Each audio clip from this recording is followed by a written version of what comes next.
Institute of Technology acknowledges that our campuses are located on the unceded traditional territories of the Coast Salish nations of Musqueam, Squamish, and Tsleil-Waututh.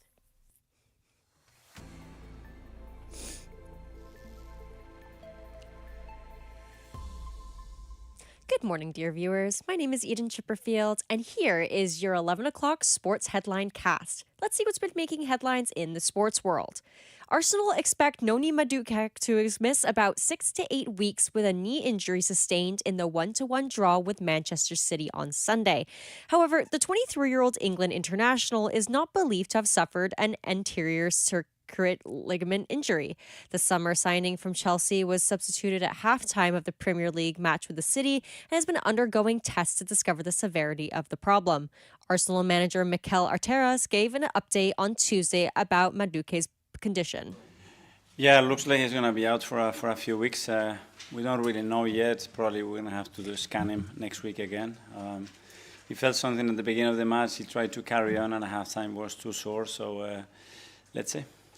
Weeks more than months? We hope so. As I said, we need to scan him again to see the real extent of the injury, but it doesn't look too bad. Former Cincinnati Bengals running back Rudy Johnson has died at the age of 45, the team confirmed today. Johnson's death was first reported by TMZ. A cause of death and exact date were not disclosed. In a statement, the Bengals mourned Johnson's death. Rudy was a fine person and an excellent running back for us, said Bengals president Mike Brown. He was dependable and productive as a player and very popular amongst his teammates. Everyone liked him and saw him as a dear friend. We are deeply saddened by his passing. The New York Giants backed veteran Russell Wilson for the starting quarterback job, but after a 0.3 start of the season, fans are calling for backup. Jackson Dart to take the reins, but Giants head coach Brian Daboll says they are trusting their own judgment. Well, we put him in the game for the last 2 weeks, so we wouldn't put anybody in the game we don't feel confident with. And moving on to the ice, former Canucks Vasily Podkolzin has been signed to the Edmonton Oilers to a 3-year contract extension with an AAV of $2.95 million. Oilers superfan Oilers Nation on YouTube had this to say about the signing. Contract. In the past, I've criticized them for being too slow to commit to players, and then the player has a career year, and then you're stuck having to pay them based off that career year.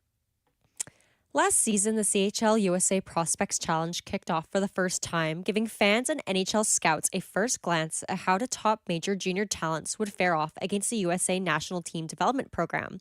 3 names for this year's event will take place in Calgary and Lethbridge on November 25th and 26th have been announced as joining Team CHL, one from each league. The QMJHL's representative is none other than reigning defenseman of the year, Blainville-Boisbrand's Xavier Villeneuve. Already, Villeneuve has been ranked anywhere between as high as 9th overall by Alerters Prospects and now as low as 27th by the Hockey News' Ryan Kennedy.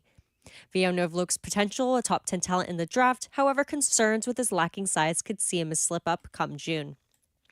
In the tennis world, a secured Levier Cup on Monday cinched by Taylor Fritz. Fritz said the team environment and encouragement from captain and compatriot Andre Agassi has inspired him to title-cinching victory and promised there would be big celebrations ahead. We're going to have a fun night. We're definitely popping champagne in the locker room in a few minutes, said Fritz, who beat world number 1 Carlos Alcaraz on Saturday when Team World built a 9-3 overnight lead.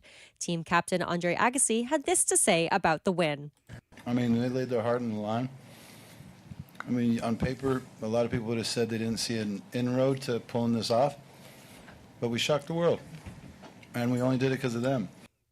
The Seattle Storm is cleaning house, opting to not renew the contract of head coach Noel Quinn following the team's first-round exit from the 2025 WNBA playoffs last Thursday. The Storm named Quinn head coach in May 2021 after her predecessor Dan Hughes stepped down due to health reasons, making her the first-ever Black women manager in Seattle history. In her 5-year tenure at the helm, Quinn led the helm to the 4 playoff appearances and logged the second most wins of any coach in Seattle. In weather, this morning it's clear with the sun at 16 degrees with a high of 21. Be sure to keep yourself comfortable with a sweater nearby as summer-fall transition is in full effect. Those have been your top sports headlines at 11. Up next, join my co-desker Selena Teixeira at 11:30 for your news headlines you won't want to miss. Have a great day. We'll see you soon.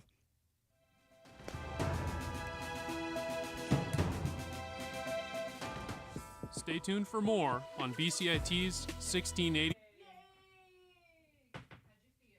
The hands-on part of the program is the main thing that drew me to the program, and it's the main thing that I'm taking away from this program.